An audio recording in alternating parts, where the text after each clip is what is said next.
Elle avait tout perdu dans la tourmente de la guerre.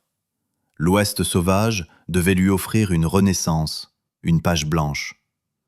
Mais lorsqu'une enfant indigène, muette et blessée, fut abandonnée dans le sillage d'un raid meurtrier, cette institutrice prit une décision qui allait bouleverser leurs deux existences.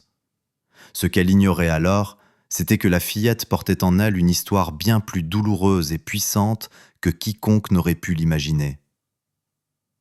Le soleil de plomb écrasait impitoyablement les rues poussiéreuses de Santa Clara, dans le territoire du Nouveau-Mexique. Nous étions en 1876. Élise Valmont essuya son front humide tout en se dirigeant vers la modeste école en bois où elle enseignait depuis 3 ans. À 32 ans, Élise avait laissé derrière elle sa vie bourgeoise de la Nouvelle-Orléans, cherchant un sens à son existence après la mort de son fiancé durant la guerre de Sécession.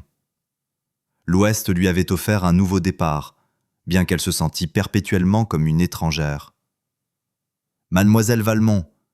La voix grave du shérif Bullock l'interrompit dans sa marche.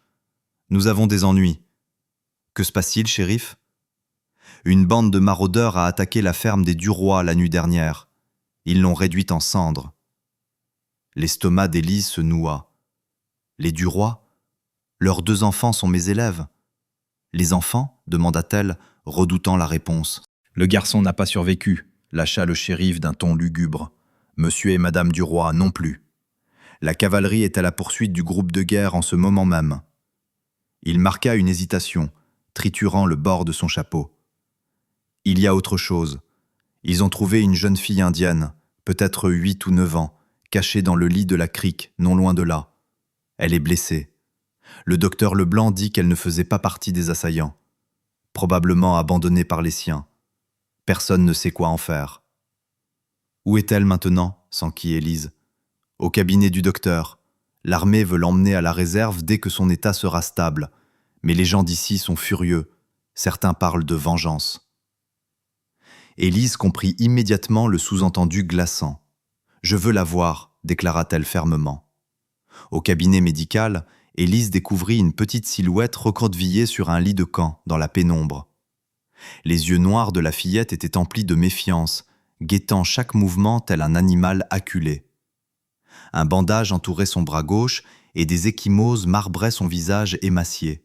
« Elle n'a pas prononcé un mot », expliqua le docteur Leblanc en essuyant ses instruments. « Elle ne semble pas comprendre l'anglais, ni le français. J'ai essayé de la nourrir, mais elle refuse tout ce que je lui tends. » Élise s'approcha lentement et s'agenouilla pour être à la hauteur de l'enfant. « Bonjour, dit-elle doucement. Je m'appelle Élise. » La fillette la fixa, le visage impassible, impénétrable. « Qu'adviendra-t-il d'elle ?» demanda Élise au médecin. « La patrouille revient demain. Ils l'escorteront jusqu'à la réserve de San Carlos. » Il baissa la voix, jetant un coup d'œil vers la fenêtre. « Si elle arrive jusque-là. » La ville est à cran après le massacre des Duroy. Élise regarda l'enfant terrorisée. En cet instant précis, une certitude s'imposa à elle, une décision qui allait sceller leur destin. « Je la prends », annonça-t-elle. « Avez-vous perdu la raison ?» bafouilla le docteur Leblanc. « La ville ne l'acceptera jamais, et le conseil d'école. »« Je me chargerai du conseil », l'interrompit Élise. « C'est une enfant, docteur, juste une enfant. » Ce soir-là, Élise ramena la fillette dans sa petite maison à l'orée de la ville. Après avoir préparé un repas frugal, elle tenta de nouveau d'établir le contact. « Je suis Élise, » dit-elle en se désignant du doigt. « Élise. » Puis elle fit un geste ouvert vers la petite. Après un long silence pesant, la fillette murmura « Kaya. »« Kaya » répéta Élise, le cœur bondissant face à cette petite victoire. « C'est un plaisir de te rencontrer, Kaya. » Plus tard, alors qu'Élise arrangeait les couvertures, Kaya parla de nouveau, sa voix à peine audible. « Dîner ?» Elle tapota sa poitrine. « Dîner ?» demanda Élise, surprise, se remémorant ses lectures. « Tu es Navarro, pas Apache ?» Kaya ne répondit pas davantage, mais l'esprit d'Élise s'emballe. Si la fille était Navarro et non Apache, comment avait-elle atterri ici? Les terres Navarro se trouvaient loin au nord. Alors qu'elle bordait l'enfant épuisé, elle chuchota. « Tu es en sécurité maintenant, je te le promets. » Mais tandis que l'obscurité enveloppait la petite maison, Élise se demanda si c'était une promesse qu'elle pourrait tenir. Le lendemain apporterait le jugement de la ville, et elle savait que beaucoup s'opposeraient à son choix. Pourtant, en regardant l'enfant endormi, Élise se sentit plus sûre d'elle que jamais. Dans le calme de la nuit, elle écrivit dans son journal « Aujourd'hui, je suis devenue responsable d'une enfant issue d'un monde entièrement différent du mien. Je ne sais pas si je fais ce qu'il faut, mais je sais que je ne pouvais pas agir autrement. Il y a une voix en elle qui attend d'être entendue, et je dois l'aider à la trouver. » Le matin arriva avec des coups violents à la porte d'Élise. Elle avait à peine fini de s'habiller que la voix du shérif Bullock résonna à travers le bois. « Mademoiselle Valmont, il faut qu'on parle. » Élise ouvrit pour trouver non seulement le shérif, mais aussi le père Thomas et monsieur Bastien, le président du conseil d'école. « Est-ce vrai ?» exigea Bastien sans préambule. « Vous avez recueilli l'une des leurs ?»« J'ai recueilli une enfant qui a besoin de soins, » répondit Élise avec calme. « Elle s'appelle Kaya et elle est Navarro, pas Apache. »« Une indienne reste une indienne, » cracha Bastien. « Les parents de cette ville ne toléreront pas que leurs enfants soient instruits par une femme qui héberge une sauvage. » Élise se redressa, fière. « Monsieur Bastien, j'enseigne aux enfants de cette ville avec dévouement depuis 3 ans. Ma vie privée me regarde. »« Pas quand elle affecte la moralité de notre école, » intervint le père Thomas. « Pensez à l'exemple que vous donnez. »« Je donne un exemple de charité chrétienne, » riposta Élise. « N'est-ce pas ce que vous prêchez chaque dimanche, mon père ?» Le shérif s'éclaircit la gorge, mal à l'aise. « La patrouille revient cet après-midi. Ils peuvent emmener la fille à la réserve, là où est sa place. »« Elle n'a pas de place pour l'instant, » insista Élise. « Elle est perdue et seule. Je demande juste du temps pour l'aider. »« Du temps pour quoi ?» demanda Bastien. « Pour comprendre son histoire, pour découvrir comment une enfant Navarro a fini ici, à des centaines de kilomètres des siens. » Une petite silhouette apparut dans l'encadrement de la porte derrière Élise. Kaya se tenait là, silencieuse, observant la confrontation avec des yeux las. « La voilà, » murmura Bastien. « Elle espionne probablement pour les siens en ce moment même. »« C'est une enfant, » répéta fermement Élise, « et elle restera avec moi jusqu'à ce que nous en sachions plus sur sa situation. »« Dans ce cas, vous êtes relevée de vos fonctions d'institutrice, » annonça Bastien, avec effet immédiat. La sentence frappa Élise comme un coup physique. L'enseignement était son gagne-pain, sa raison d'être. « Vous ne pouvez pas faire ça sans un vote du conseil » parvint-elle à articuler. « Réunion d'urgence prévue à midi » répondit Bastien avec un sourire suffisant. « N'espérez pas beaucoup de soutien, mademoiselle Valmont. » Après leur départ, Élise referma la porte et s'appuya contre le battant, momentanément submergée. Kaya restait immobile dans le couloir. « Tout va bien, » dit Élise en forçant un sourire. « Nous trouverons une solution ensemble. » Tout au long de la matinée, Élise tenta de communiquer avec Kaya. Elle dessinait des images, mimait des scènes et utilisait les quelques mots indigènes qu'elle avait appris dans un pamphlet missionnaire. Les progrès étaient lents, mais vers midi, elle avait établi que Kaya avait été enlevée à sa famille il y a quelque temps. « Qui t'a prise ?» demanda Élise en dessinant des silhouettes sur le papier.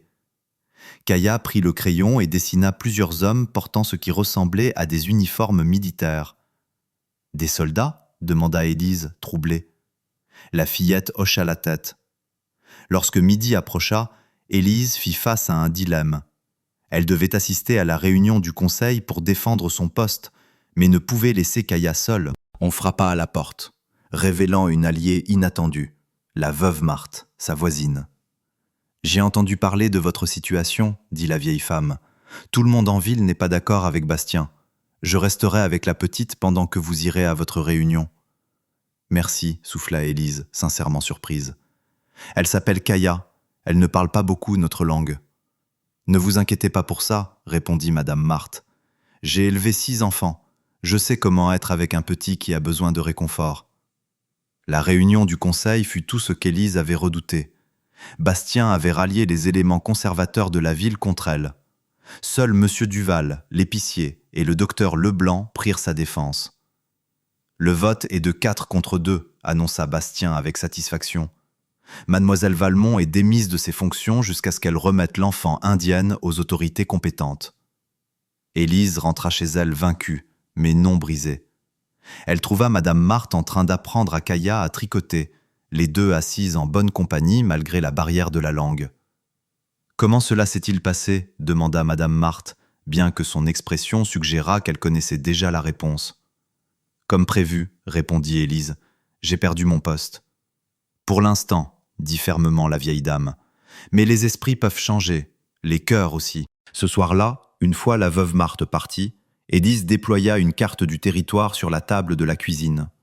La lumière vacillante de la lampe à pétrole éclairait le papier jauni. « Peux-tu me montrer où est ta maison » demanda-t-elle doucement. Kaya étudia la carte avec une concentration intense, ses petits doigts effleurant les lignes des rivières et des montagnes. Finalement, elle pointa la section nord-est, une vaste étendue sauvage, loin de toute ville. « C'est là, » confirma Élise, « les terres des dîners. Peux-tu me dire comment tu t'es retrouvée si loin ?» Avec des mots hésitants et des gestes expressifs, Kaya livra un récit tragique. Des soldats étaient venus dans son village 2 hivers plus tôt. De nombreux enfants avaient été emmenés de force vers une école lointaine. Kaya s'était échappée avec quelques autres, errant dans les terres arides avant d'être capturée par des pilleurs. Elle avait vécu avec eux, servante et prisonnière, jusqu'à ce raid récent où elle avait été abandonnée dans le chaos. À mesure qu'Élise reconstituait l'histoire, sa détermination se durcissait comme l'acier. Cet enfant avait enduré plus d'épreuves dans sa courte vie que la plupart des adultes n'en connaîtraient jamais. « Je vais t'aider », promit Élise en prenant la petite main de Kaya dans la sienne. « Je trouverai un moyen de te ramener chez toi. » Cette nuit-là, tandis que Kaya dormait, le souffle régulier, Élise écrivit jusqu'à l'aube. Elle rédigea des lettres à l'Agence des Affaires indiennes, au quartier général de l'armée, au gouverneur du territoire. Quelqu'un devait savoir que des enfants étaient arrachés à leur foyer. Quelqu'un devait s'en soucier. Dehors, le vent se leva, faisant chanter la poussière dans les rues désertes de Santa Clara. Élise fit une pause, écoutant les murmures de la nuit du désert. Pour la première fois depuis des années, malgré la perte de son poste et la réprobation de la ville, elle se sentait utile. Cet enfant avait besoin d'elle, et Élise ne faillirait pas. 2 semaines s'écoulèrent, apportant des changements significatifs dans leur quotidien. Les économies d'Élise fondaient, privée de son salaire d'institutrice, mais sa volonté restait inébranlable. Chaque jour, Kaya s'ouvrait davantage, apprenant des mots de français tout en enseignant à Élise des fragments de sa propre langue. « Ciel », disait Élise en pointant le bleu infini au-dessus d'elle. « Ya », répondait Kaya, avant de répéter avec application « ciel ». Leur routine fut interrompue un matin par de nouveaux coups à la porte. Élise ouvrit pour découvrir un officier de cavalerie, le capitaine Jean-Marc Delaroche, se tenant sur le seuil, son chapeau à la main. « Mademoiselle Valmont, je suis ici concernant vos courriers au sujet de l'enfant. » Le cœur d'Élise s'emballa. « Vous les avez lus ? Entrez, je vous prie. » Le capitaine entra, son regard trouvant immédiatement Kaya qui s'était réfugiée dans un coin de la pièce, méfiante. « Je suis stationné à Fort Sentinelle, » expliqua-t-il. « Vos lettres m'ont été transmises car j'enquête sur des cas similaires. »« Alors c'est vrai ?» demanda Élise. « Des enfants ont été enlevés ?» Le capitaine Delaroche acquiesça sombrement. En 1874, il y a eu un déplacement non autorisé de plusieurs enfants. Ils devaient être transportés vers une école gouvernementale à Santa Fe, mais certains ne sont jamais arrivés. L'armée a officiellement condamné l'action, mais le mal était fait. « Kaya est l'une de ses enfants », affirma Élise. « Elle s'est échappée avant d'être reprise par des bandits. » « Cela correspond aux autres témoignages que nous avons recueillis, » confirma le militaire. « Nous tentons de réunir ces enfants avec leurs familles, mais c'est complexe. La nation dînée se méfie de l'armée, et à juste titre. Pouvez-vous l'aider à rentrer ? Je le peux. Je repars vers le territoire du Nord la semaine prochaine. Je pourrai l'escorter. » Élise ressentit un mélange conflictuel de soulagement et de déchirement. C'était ce qu'elle avait espéré, aider Kaya à retrouver les siens. Pourtant, l'idée de se séparer de l'enfant lui causait une douleur inattendue. Sa famille, sont-ils toujours là ? La cherchent-ils ? Très probablement, dit le capitaine. Ils ont un sens de la famille très fort. Ils n'abandonnent pas leurs enfants. Plus tard, après le départ du capitaine Delaroche, qui avait promis de revenir dans 5 jours, Élise tenta d'expliquer la situation à Kaya. « Tu vas rentrer chez toi, dit-elle en pointant la carte. retrouver ta famille. Le visage de Kaya resta illisible. Toi, venir ? Demanda-t-elle dans son français approximatif. La question prit Élise au dépourvu.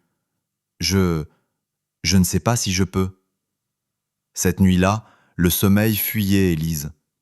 L'idée d'envoyer Kaya seule avec un étranger, même bien intentionné, la tourmentait. Et si quelque chose tournait mal ? Et si la famille de Kaya était introuvable ? Au matin, sa décision était prise. Elle accompagnerait Kaya. Elle n'avait plus rien à Santa Clara, et peut-être que ce voyage lui apporterait la paix qu'elle cherchait depuis si longtemps. Lorsqu'elle informa le capitaine de La Roche de sa décision, il ne parut pas surpris. « Ce ne sera pas un voyage d'agrément, mademoiselle Valmont. 500 kilomètres à travers un pays rude. »« Je suis plus résistante que j'en ai l'air, » répliqua Élise. « Et Kaya a confiance en moi. Elle aura besoin de cette confiance face à tous ces changements. » Le capitaine l'étudia un instant, une lueur de respect dans les yeux. « Très bien. Soyez prête à l'aube lundi. Voyagez léger. » La nouvelle du départ imminent d'Élise se répandit comme une traînée de poudre à travers Santa Clara. Certains habitants l'évitaient, changeant de trottoir, tandis que d'autres affichaient ouvertement leur désapprobation. Pourtant, des alliés inattendus se manifestèrent. La veuve Marthe apporta des provisions séchées et des conseils pratiques pour la route. Le docteur Leblanc fournit une trousse de secours et enseigna à Élise les rudiments pour soigner les maux du voyage. Même M. Duval, l'épicier membre du conseil, passa maladroitement pour offrir une petite bourse de pièces. « Le conseil a eu tort, » admit-il à voix basse. « Nous ne sommes pas tous d'accord avec Bastien. Ceci vient de quelques-uns d'entre nous qui admirent ce que vous faites. » Le visiteur le plus inattendu vint le dimanche soir. Le père Thomas apparut à sa porte, son expression sévère habituelle adoucie par le remords. « J'ai réfléchi à mes actions, mademoiselle Valmont, » dit-il avec hésitation. Le bon samaritain n'a pas demandé de quelle tribu ou de quelle nation était l'homme avant de lui offrir son aide. J'ai failli au principe même que je prêche. « Merci de dire cela, mon père, » répondit Élise, sincèrement touchée. « L'Église a fait une collecte, » continua-t-il en tendant une enveloppe. « Ce n'est pas grand-chose, mais cela pourrait vous aider à vous installer ailleurs après votre voyage. » Lorsque l'aube se leva ce lundi-là, Élise et Kaya attendaient sous le porche avec leurs maigres biens. Le capitaine de La Roche arriva avec 3 chevaux et une mule de bas. « Dernière chance de changer d'avis, » lança-t-il à Élise. Elle baissa les yeux vers Kaya, qui se tenait tout contre elle, sa petite main agrippant la jupe de voyage d'Élise. Les yeux de la fillette brillaient d'une confiance et d'un espoir qui n'étaient pas là 2 semaines plus tôt. « Je suis certaine, » répondit Élise. Alors qu'il quittait la ville au pas des chevaux, Élise jeta un dernier regard sur l'endroit qui avait été son foyer pendant 3 ans. Malgré les épreuves, elle ressentait une étrange légèreté. Pour la première fois depuis son arrivée dans l'Ouest, elle ne fuyait pas son passé, mais avançait résolument vers un avenir, aussi incertain soit-il. Devant eux s'étendait l'immensité sauvage du territoire, des montagnes, des déserts et des dangers qu'elle pouvait à peine imaginer. Pourtant, à ses côtés chevauchait Kaya, assise droite sur son poney malgré sa petite taille, le visage tourné vers l'horizon nord, vers la maison. « As-tu peur ?» lui demanda Élise alors que Santa Clara disparaissait derrière un nuage de poussière. Kaya réfléchit à la question, puis secoua la tête. « Pas avec toi, dit-elle. » Cette phrase simple réchauffa le cœur d'Élise bien plus que le soleil levant. Quoi qu'il arrive, elles affronteraient la route ensemble. Le voyage vers le nord se révéla plus harassant qu'Élise ne l'avait anticipé. Ils traversèrent des terrains accidentés, franchissant des plaines calcinées par le soleil et naviguant à travers d'étroits cols montagneux. Le capitaine de La Roche imposait une cadence soutenue, les poussant à couvrir autant de distance que possible avant la tombée de la nuit. Au 4e jour, chaque muscle d'Élise la faisait souffrir après ses longues heures en selle, mais elle se refusait à la moindre plainte. Kaya chevauchait sans protester, son petit visage s'animant davantage à mesure qu'il s'enfonçait dans les terres septentrionales. Elle commença à montrer du doigt les plantes et les animaux, partageant leurs noms dans sa langue natale. « Glo », dit-elle en désignant un chien de prairie qui détalait sur leur passage. « Elle revient à la vie », observa le capitaine de La Roche alors qu'il montait le camp ce soir-là. Chaque kilomètre la rapproche de celle qu'elle est vraiment. Je me demandais, dit Élise en aidant à préparer leur maigre repas, que se passera-t-il lorsque nous atteindrons les terres des dîners? Comment trouverons-nous sa famille? Le peuple est divisé en clans, expliqua le militaire en tisonnant le feu. Une fois dans la bonne région, Kaya pourra identifier son clan et ils nous aideront à localiser sa famille directe. Et ensuite, Élise posa la question qui la hantait depuis des jours. Le capitaine l'étudia pensivement, la lueur des flammes dansant dans son regard. Ensuite, vous aurez un choix à faire, mademoiselle Valmont. Cette nuit-là, Élise resta éveillée sous la vaste voûte étoilée, contemplant ce qui les attendait. Elle avait tout laissé derrière elle, sa maison, sa carrière, la vie qu'elle avait bâtie. Pourtant, elle ne ressentait aucun regret, seulement une incertitude vertigineuse quant à l'avenir. Le 7e jour, ils rencontrèrent un berger navajo gardant son troupeau dans une prairie d'altitude. Le capitaine de la Roche s'approcha avec précaution, levant la main en signe de paix. Après une brève conversation à laquelle Kaya se joignit avec avidité, le berger accepta de les guider vers le campement le plus proche. « Qu'a-t-il dit » demanda Élise à Kaya alors qu'il suivait l'homme sur un sentier escarpé. « Il connaît mon clan » répondit la fillette, l'excitation illuminant ses traits tirés. « Il dit que le peuple de ma mère est au camp d'été, près de la Grande Mesa. » 2 jours plus tard, ils franchirent la crête d'une colline et découvrirent un petit campement de hogan niché dans une vallée protégée. La fumée s'élevait des feux de cuisine et des enfants jouaient parmi les moutons en pâture. Kaya laissa échapper un hoquet de surprise, puis talonna son poney avec une urgence nouvelle. La nouvelle de leur arrivée se répandit rapidement. Les habitants émergèrent des habitations, se rassemblant à l'approche des voyageurs. Une femme âgée fendit la foule, son visage buriné transfiguré par l'incrédulité et une joie pure. « Kaya !» cria-t-elle en se précipitant. La fillette faillit tomber de son cheval pour se jeter dans les bras de la femme. Elles s'agrippèrent l'une à l'autre, pleurant toutes deux, parlant rapidement dans leur langue. D'autres se rassemblèrent autour d'elle, touchant Kaya comme pour confirmer sa réalité. Élise observait la scène à distance, le cœur gonflé d'émotion mais douloureux. C'était ce pourquoi elle avait œuvré, Kaya réunie avec les siens. La joie qui les entourait était la preuve indéniable qu'elle avait fait le bon choix. Le capitaine de la Roche traduisit les paroles d'un ancien qui s'approchait d'eux.